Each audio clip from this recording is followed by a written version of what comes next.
সে যতই মোটা তাজা হোক আর যত উসালাম হোক, তার ঢিল ছোড়ার ভাবটা থাকবে, এইভাবে ইটটা নিবে,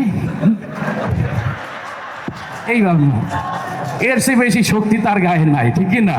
বলো বীর, বলো চিরি উন্নত মামুশির, শির নেহারি আমারই নত শির, ওই শিকড়ি মাদ্রি গোস্ত খাওয়া, ঠিক না? আমরা এদিক দিয়ে গরুর গোস্ত খাবো মজা মাইরে, ওদিক দিয়ে পাশের দেশটা আর এক দল জ্বলবে আর পড়বে। আমরা খাই আইডিয়া গরুর গোস্ত, ওরা খাই আমাদের গোমাতাকে খেয়ে ফেললো মাইরে। মানে গাভী কয়টা জব হয়, সবই তোর ষাঁড় আর বলদি জব হয়, তাই না? ওরা এদিকে মা মা কইয়ে চিল্লায়। এইবার এই গরু বন্ধ করে দিয়েছিল, উল্টা দেখি ওরাই লসে পেটে গেছে, আবার হা হুতাশ করতে আছে। যাই হোক, ঈদ মানে আনন্দ, আমাদের আনন্দ দিয়ে যদি কেউ জ্বলে, আমাকে আনন্দ আরো বেশি বেড়ে যাবে ইনশাআল্লাহ। আমাদের এই সুস্থ সংস্কৃতি নিয়ে আমাদের এক ভাই একটা কালচারাল আন্দোলন শুরু করছিলেন, তাকে ওই আধিপত্যবাদীরা হত্যা করে বলছে তিনি আমাদের শরীফ ওসমান হাদি ভাই, ঠিক কিনা? তার আন্দোলন ছিল কিন্তু এই সুস্থ সংস্কৃতি বাংলাদেশে প্রতিষ্ঠিত হোক, এই একটা স্বপ্ন ছিল তার, ঠিক না? তো আধিপত্যবাদীরা বোঝা গেল এরা রাজনৈতিক নেতাদেরকেও ভয় পায় না, এরা সুস্থ সংস্কৃতি যারা চর্চা করতে চায় তাদেরকে ভয় পায়। যার কারণে এই নির্বাচনের আগে কোনো নেতারে মারে নাই, একজন শরীফ ওসমান হাদিকে মারছে, ঠিক না?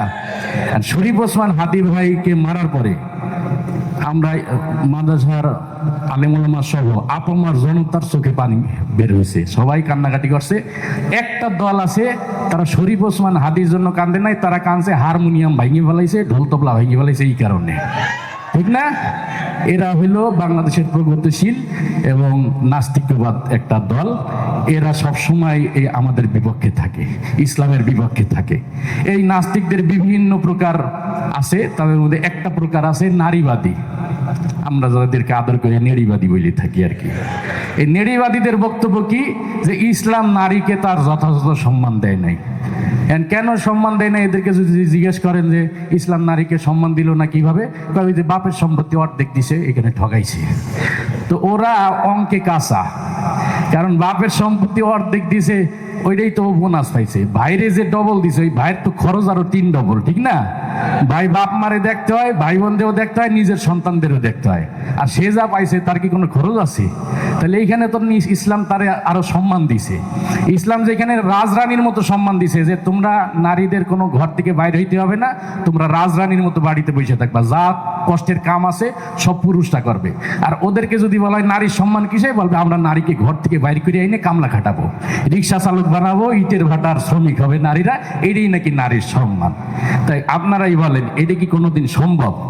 ইসলাম নারীকে ঘর থেকে বাইরে হতে নিষেধ করছেন রাজধানী হিসেবে রাখার জন্য, ঠিক কিনা? আর সৃষ্টিগতভাবেই পুরুষ কখনো নারীর কাজ করতে পারবে না, নারী কখনো পুরুষের কাজ করতে পারবে না। এটা আল্লাহ তাআলা সৃষ্টি করছেন ওইভাবে। আমরা পুরুষরা যেমন কঠিন পরিশ্রম করতে পারি, নারীরা কি ওইটা পারবে? আমাদের মতো রিক্সা চালাইতে, আমাদের মতো কামলা খাটতে, এই কোদাল দিয়ে মাটি কাটতে, এটা কি নারীর দ্বারা সম্ভব? কারণ তাদেরকে বানানোই হয়েছে কোমলমতি করে, নরম করে। তারা নরম ভালো ভালো মানে সহজ সহজ কাজ করবে, কঠিন কাজগুলোর দায়িত্ব আমাদেরকে দেওয়া হয়েছে। তো এই সৃষ্টিগতভাবেই যেখানে আল্লাহ তাআলা আলাদা করে দিয়েছেন, এখানে ওরা যতই আন্দোলন করুক আর মিছিল মিটিং করুক, জীবনে কি পুরুষের সমান হতে পারবে নারী? এর একটা ছোট্ট উদাহরণ দিই আপনাদের। মনে করেন এই যে এখন আমের সময় আইছে, আম গাছে ঢিল ছুঁড়ে আমরা আম খাই, এটা আমাদের একটা আনন্দ। এই দায়িত্বটা যদি পুরুষকে দেওয়া হয়, একটা পুরুষ পুরুষ ভাব থাকে।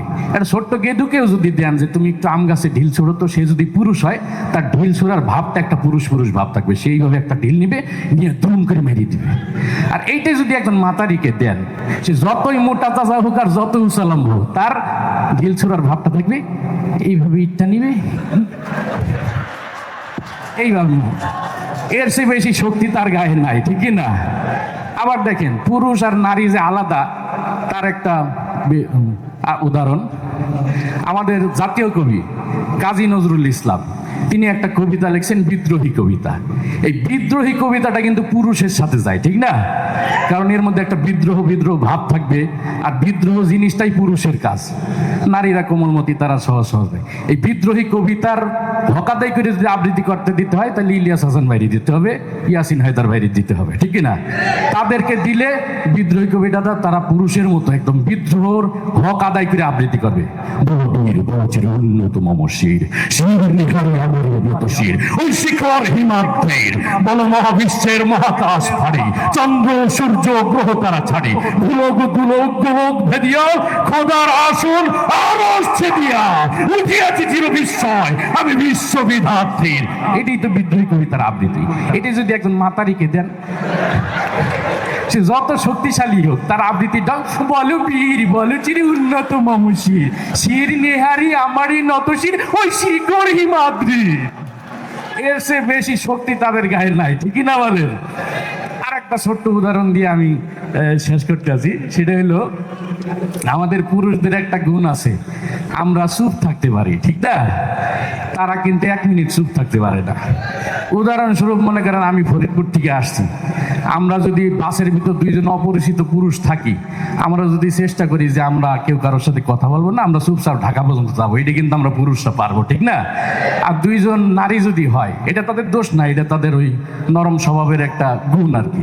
2 জন নারী যদি পাশাপাশি বসে, 1 মিনিট যাওয়ার আগে আপা আপনি কোথায় যাবেন, কোথায় বাড়ি, এই যে গল্প শুরু করিয়ে দেবে, গন্তব্যে পৌঁছাইতে পৌঁছাইতে তারা 2 জনে একদম পরাণের বান্ধবী হয়ে যাবে। বাস থেকে নামার সময় দেখবেন 2 জন 2 জনে গলাত গল্লি দিয়ে কান্দা শুরু করে দিচ্ছে। তো এটার দোষ না, তাদের গুণ, কিন্তু তারা চুপ থাকতে পারে না 1 মিনিট। কিন্তু এই নারীবাদীরা তো কোনো সময় এটা মানতে নারাজ, তারা একবার আন্দোলন করতে আসে নারী দিবসে এরকম একটা মঞ্চে, যে বক্তব্য দিচ্ছে সেও নারী, অডিয়েন্সে যারা আছে তারাও নারী। সেখানে ওই নারীর বক্তব্যটা ছিল এরকম যে আজকাল পুরুষরা আমাদের অনেক কথাই বলে, তারা বলে আমরা নাকি কিচ্ছু করতে পারি না, আমাদের ব্যাপারে তারা সবচেয়ে যে বড় অভিযোগটা দেয় সেটা হলো আমরা নাকি কখনো চুপ থাকতে পারি না। আজকে আমি সহ সকল নারী 1 মিনিট চুপ থেকে প্রমাণ করে দিব আমরা নারীরা সব পারি। তাই সে চুপ থাকবে, ঘড়ি আছে হাতে, যা শুরু হচ্ছে সময়, আমরা এখন 1 মিনিট চুপ থাকবো সবাই। এবারে ঘড়ি দেখতে আছে, তা মোটামুটি 20 সেকেন্ড গেছে এইভাবে।